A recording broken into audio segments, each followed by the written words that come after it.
Raida sayati Bangladeshni fainai khoroksa Romjakha pulisni yago huijak koktomani bisingtui lai thanai 27 tarik 12 March 2024 salmarini fa salni horni damsni tami tongmani joro khoroksa Bangladeshi Raida sayati 12 thawa hapaimani fiaba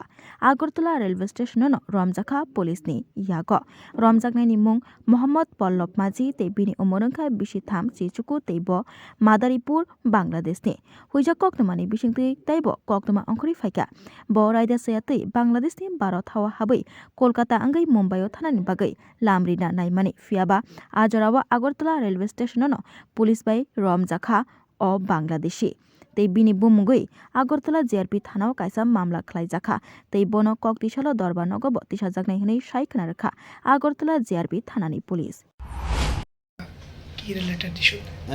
actually গতকালকে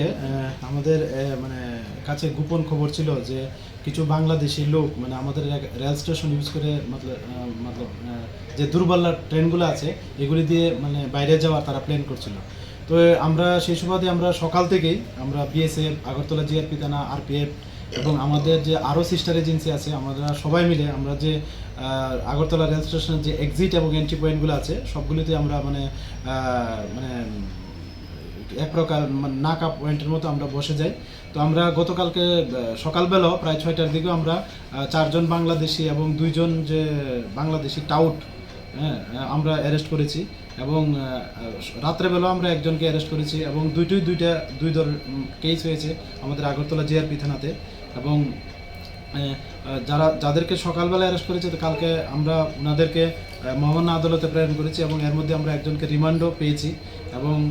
যিনি গত রাত্রেবেলা arrest হয়েছেন আজকে আমরা ওনাকে মহামান্য আদালতে প্রেরণ করব এবং ওনাকেও পুলিশ রিমান্ড চাবো। তো অ্যাকচুয়ালি তারা অবৈধ উপায়ে আমাদের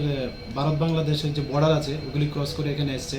তো এই সুবাদে আমরা কেস নিয়েছি ওনাদের, যার মধ্যে যে নতুন অ্যাক্ট আছে বিএনএস অ্যাক্ট এবং ফরেনার অ্যাক্ট এবং আইপিপি অ্যাক্ট এগুলি আছে। তো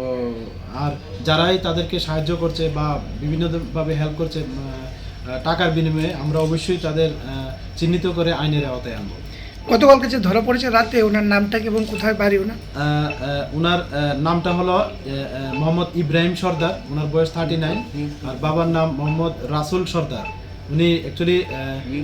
লালবাগ থানার যা ঢাকা ডিস্ট্রিক্টে বাংলাদেশের অন্তর্গত আর কি ওনার বাড়ি। কি কারণে এসছে কিছু জিজ্ঞাসাবাদ এখনো তো ইন্টারোগেশন চলছে আমাদের জিআরপি থানাতে এবং আরও যারা সিস্টার এজেন্সি আছে তারা করছেন। তো প্রিলিমিনারি বলছেন যে মানে উনি কাজের সন্ধানে এসেছেন এবং তিনি আরও অনেকবার ইন্ডিয়াতে এসেছেন, আসা যাওয়া করেছেন, এখন পর্যন্ত উনি কোর্টে তা স্বীকার করেছেন। তো আমরা দেখি আরও কি বেরিয়ে আসতে পারে ওনার কাছ থেকে। Bureau report খুমপুই।